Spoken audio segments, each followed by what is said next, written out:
So the Samsung Galaxy S25 Ultra is here, and the big question is it actually worth upgrading from the S24 Ultra? Or is Samsung just playing the classic new year, new phone marketing game with minimal changes? Well, today we are going to break it all down, talk about the upgrades, what's actually new, and whether you should save your cash or go all in. And so without taking much of your time, yo guys, let's get started. Alright, let's start with the design. At first glance, the S25 Ultra looks nearly identical to the S24 Ultra, but Samsung made some subtle changes that actually make a difference. The biggest one being the edges. The S25 Ultra has slightly more rounded corners compared to the S24 Ultra's sharper, boxier edges, making it more comfortable to hold in a way. But other than that, you have a flatter side with the S25 Ultra, which is a little bit more difficult for me to hold. I prefer the rounded sides on the S24 Ultra. Now, if you hated the way the S24 Ultra kind of dug into your hands while using it, this new design would definitely be a relief, and that's for the corners. But here's the fun part. Samsung kept the titanium frame, but they are calling it improved. I think it's titanium grade 5 now from titanium grade 2. They did upgrade the glass. We have Gorilla Glass Armor 2 on the S25 Ultra, which Samsung claims is 60% more resistant to cracks and scratches. So if you're someone who constantly drops their phone, this might actually be a meaningful upgrade. Oh, and the color options. The S25 Ultra has some fresh exclusive colors, including the titanium jade green and the titanium pink gold. I got the titanium gray, by the way. Now, the other significant upgrade in terms of the build quality would be the fact that it's now 15 grams lighter than the predecessor. By the way, if you have a case for the S24 Ultra, it works with the S25 Ultra too. It might not be a snug fit, but it works just fine. While both devices still have the S Pen for your doodles, you no longer have the Bluetooth feature with the S25 Ultra. So all the air gestures to take photos remotely are no longer available on this new device. I'd say that's a step backward. By the way, the S Pen sits more flush with the chassis on this smartphone, the S25 Ultra, unlike the S24 Ultra, which easily pops out. When it comes to the speakers, it's clear that the drivers here were replaced because the S25 Ultra sounds louder, richer, and is the better device to go with this time as far as sound. It even sounds better than the iPhone 16 Pro Max.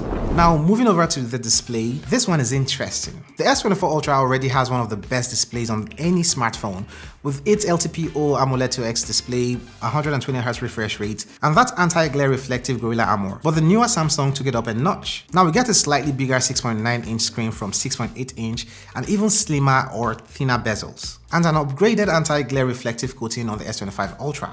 In real life, does this make a difference? If you're outside a lot, then yes. The S24 Ultra's anti-glare display was already impressive, but the S25 Ultra's improvement makes it even easier to use under direct sunlight. But if you're mostly indoors though, you probably won't notice a massive difference. I mean, refresh rates, resolution, and peak brightness are the same. What you're getting here is the anti-reflective Gorilla Armor 2 on this device from Gorilla Armor on the older device. Alright, let's talk about the power.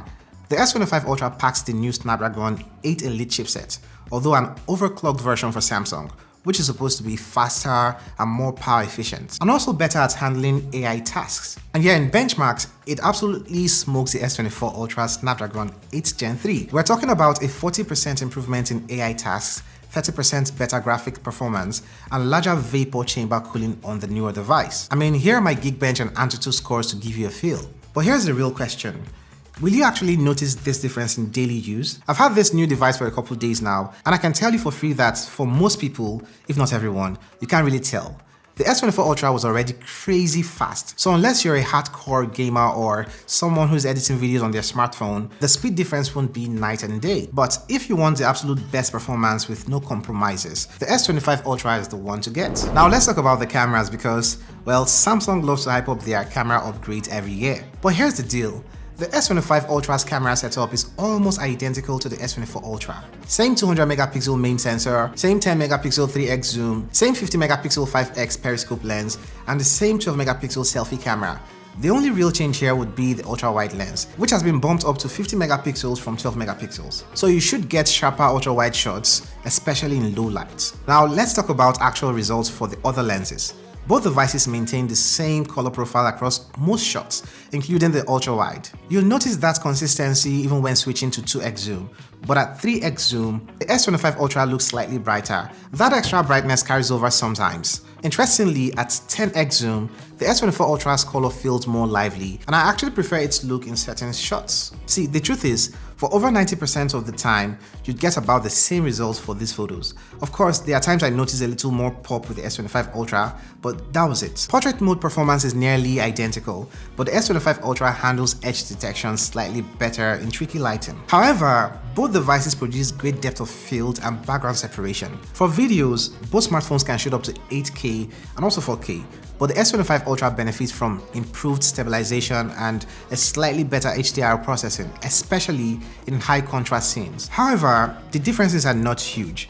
The S24 Ultra still holds up incredibly well and delivers excellent video quality. When it comes to the front-facing video, the S25 Ultra is sometimes brighter and retains more detail, and I know it's software processing at this point, but some people might prefer the softer look on the S24 Ultra's front camera. When taking front-facing camera photos, I honestly don't see any difference between these two devices. Now let's talk about the AI and software updates on these devices.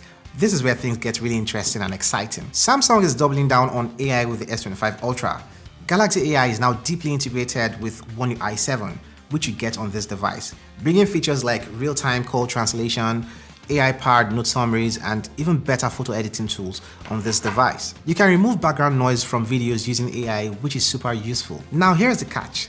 A lot of these AI features will eventually come to the S24 Ultra through software updates, but Samsung hasn't said which ones exactly. So if you want to future-proof yourself and get all the AI goodies from day one, the S25 Ultra is the better bet. But at the end of the day, you get the same things on both of these devices.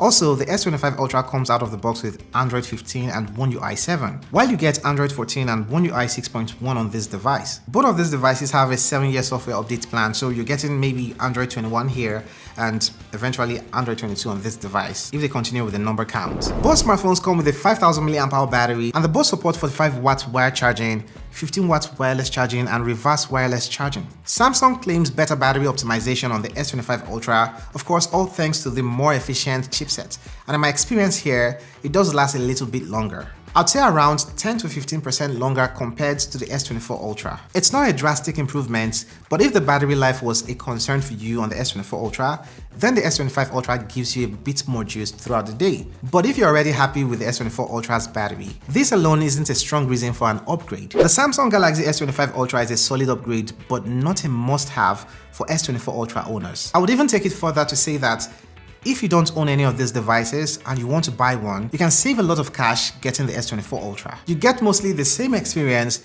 except that new design, the speakers, and the processing you get with this device, which isn't noticeable actually for most of the things you do day to day. But what do you think, guys? Are you upgrading or sticking to the older device? Let me know in the comment section below, and also check out this video where I cover the S24 Ultra after a year of use and where I go into more detail. You'd find it helpful. As always, Cuidado.